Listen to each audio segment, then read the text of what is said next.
sur l'énergie électrique, on voit vraiment une diminution, je pense, du fossil fuel avec l'énergie renouvelable, les batteries, etc. La transition du charbon au gaz, je pense que ça, c'est d'ici 2030, on l'aura. On a encore 4 ans. Et le nucléaire. Alors, sur le prix du gaz ou de l'électricité, c'est assez similaire sur la zone. C'est similaire, oui, vous dites? entre la Grèce, la Hongrie, la Moldavie, c'est assez similaire. Il n'y a pas de grosse différence. Il y a des différences entre cette région et le nord de l'Europe, par exemple. Doamnelor și domnilor, bine v-am regăsit! Sunt alături de domnul Frank Neal, président pour la Fédération de l'énergie. Je vous remercie pour l'amabilité d'être en dialogue avec nous, monsieur Frank. Merci à vous. On parle tous de la sécurité énergétique de ces jours-là.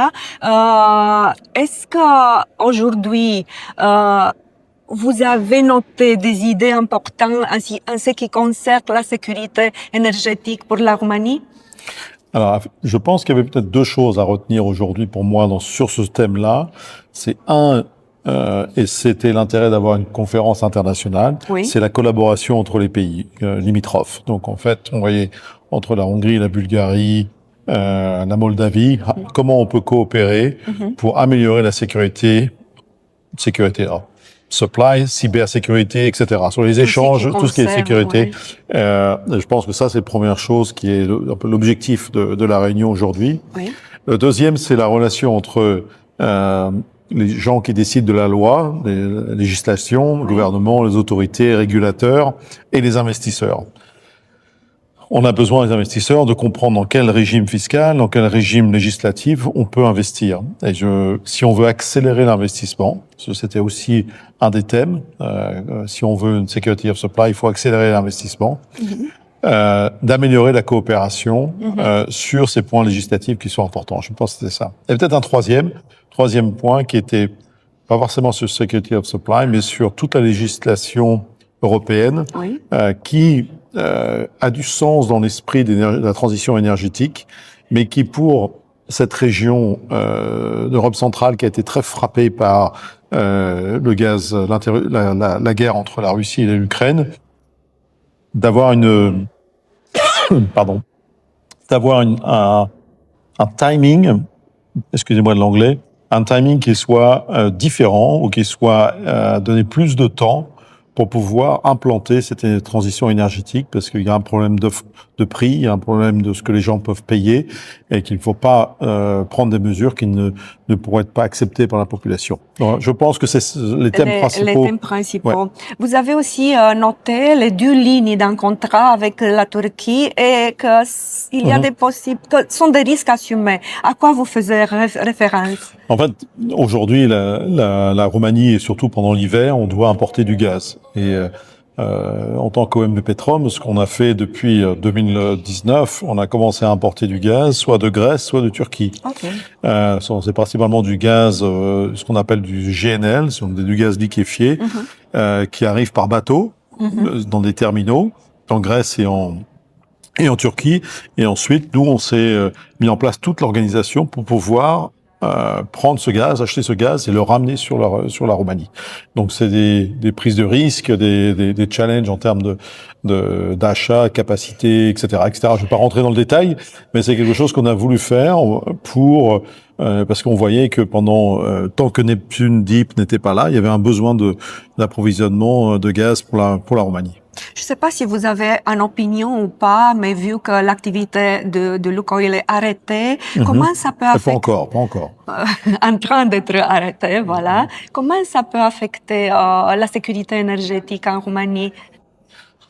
Vous avez une raffinerie, donc il y a une raffinerie qui alimente évidemment les besoins des clients en Roumanie. Donc je pense que ça peut toujours être remplacé par de l'importation, évidemment, mais c'est aussi beaucoup d'emplois. Donc je pense qu'il faut entre le gouvernement et les différents acteurs sur le marché, comment faire pour trouver une transition sur cet actif. Mais je pourrais pas vous en dire plus, c'est au gouvernement de décider. Et oui, ça c'est clair. Et les mesures législatives qui affectent beaucoup l'industrie, est-ce que ça va tenir le coup ou pas, l'industrie pétrolière? On n'est pas pessimiste, hein. On est une industrie qui surtout en Roumanie, plus de 150 ans d'histoire en tradition. Donc on est optimiste que l'avenir, en plus avec la mer Noire, avec tous les investissements qu'on fait en ce moment dans la mer Noire, on est forcément optimiste, même si le contexte n'est pas toujours facile, mais on est optimiste sur le fait qu'il y a des ressources naturelles. Il n'y a pas beaucoup de pays en Europe qui ont ces ressources naturelles. Donc il faut les sortir de terre pour pouvoir que les clients puissent en bénéficier. Vous voyez, il y a une rumeur, il y a des centrales sur le charbon qui sont, l'activité n'est pas laissée à continuer de cause des manques d'avis de médium, comment dire, environnement. Voilà. C'est assez difficile d'être, je veux pas vous faire entrer dans la politique, ça c'est clair, mais avoir une coalition où sont les 4 partis et, plusieurs opinions, ça peut freiner un petit peu l'évolution, si vous voulez. Ok, je veux vous demander, parce que j'ai noté quelques questions, quelles sont les étapes les plus importantes franchies pour passer du statut de producteur de gaz à celui de fournisseur d'énergie propre et durable? Bonne question. Je pense d'abord le rôle du gaz dans la transition énergétique est essentiel. C'est-à-dire que le gaz, certes, c'est un fossil fuel, qui contient du CO2 lorsqu'on le brûle, mais c'est 50% moins d'impact que le charbon. Donc, si on regarde en termes d'impact sur l'environnement, et si on a du solaire et du vent, de l'éolien, c'est bien, mais ça fonctionne pas tout le temps. Et il faut pouvoir, les batteries ne sont pas suffisantes. Donc, il faut pouvoir avoir une énergie complémentaire. Certains pays, c'est le nucléaire, d'autres, c'est le gaz, d'autres, c'est le mix nucléaire et gaz. Je pense que la Roumanie est bien placée pour avoir un mix nucléaire et gaz et de pouvoir avoir une garantie de fourniture des clients, même lorsqu'il n'y a pas de vent et pas de soleil. Quels sont les investissements de Petrom pour la période à venir afin de garantir la sécurité énergétique? Donc, je parle d'investissements principaux. Je dis bien. Donc là, on a une phase vraiment très intense parce que ces 3 années, 2025, 26, 27, on investit 1,6 milliard d'euros par an, donc c'est des investissements très très importants. On n'a jamais autant investi OMV Petrom en Roumanie, principalement sur l'activité traditionnelle oil and gas, sur les nouveaux, sur la transition énergétique, les voitures électriques, les bornes et chargeurs pour les voitures électriques, les Sustainable Aviation Fuel, donc des fuels pour remplacer du kérosène vert en français, kérosène vert, on cherchait le mot, et l'électricité verte. Donc ce sont les investissements sur lesquels on investit énormément, et bien sûr le plus gros étant Neptune. Neptune. Quand vous dites que vous investissez gros, ça veut dire majoritaire 1,6 milliard d'euros par an, c'est OMV Petrom, c'est 100% OMV Petrom. Oui. Et puis, quel est le mix énergétique du futur?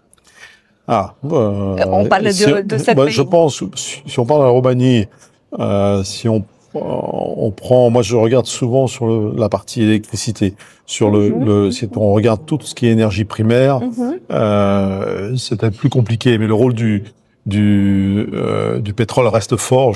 Ça dépend à quel horizon vous regardez. C'est 2030, 2050. 2030 en Roumanie, le rôle du pétrole ça restera très fort. Oui.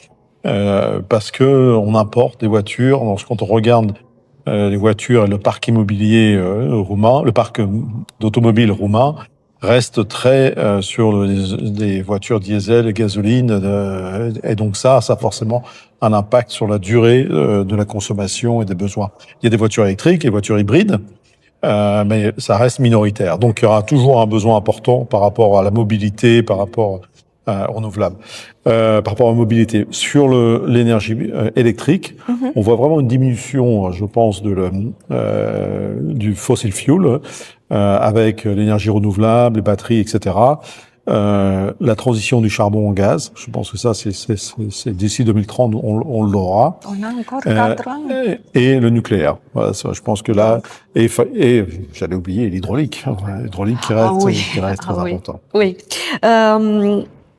Voilà. Quel est le rythme de transition que nous souhaitons pour la Roumanie? Parce que vous avez, dans votre panel, vous avez aussi parlé de ça. Moi, je pense dans le panel actuel aussi, il parle de ça. il faut être réaliste. C'est-à-dire qu'il faut à un moment dire, OK, il y avait un objectif du Green Deal 2030.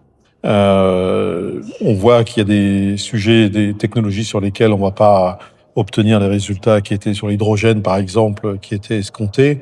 Donc, il faut être réaliste en termes de ce qui est possible, ce qui est économique, et ne pas avoir aussi que la Communauté européenne choisisse des technologies. Ils doivent donner des targets en termes de réduction d'émissions, mais pas dire il faut que ça soit dans cette technologie ou cette technologie. Aujourd'hui, ils sont très directifs sur les technologies, ce qui est un peu surprenant pour des gens qui sont des politiciens ou des administrateurs. Et donc ça, c'est le côté qui doit changer, je pense. Donc vous parlez plutôt d'un rythme modéré ou les deux parts Je pense qu'il faut s'adapter aussi à la demande des clients, à ce que les clients sont capables d'accepter et l'évolution des technologies. Donc je pense que ce qu'on avait prévu en 2030, sur certains aspects sera possible et sur d'autres sera peut-être 2035. Donc, et encore une question, comment vous voyez ce décalage de prix vu que la Roumanie, les prix pour l'énergie, c'est assez grand comparatif. Je ne sais pas si je peux me rapporter à tous les pays européens, mais surtout les voisins. Alors, sur le prix du gaz ou de l'électricité, c'est assez similaire sur la zone. C'est similaire, oui, entre la Grèce, la Hongrie, la Moldavie, c'est assez similaire. Il n'y a pas une grosse différence. Il y a des différences entre cette région et le nord de l'Europe, par exemple, ou la France. Du fait du parc de production d'électricité, etc. Un des gros problèmes, c'est lorsqu'on importe de l'électricité d'une région qui est déjà chère, on importe de l'électricité chère. Et si on importe du gaz qui vient par bateau, c'est aussi du gaz qui est cher parce qu'il a un transport, etc., etc.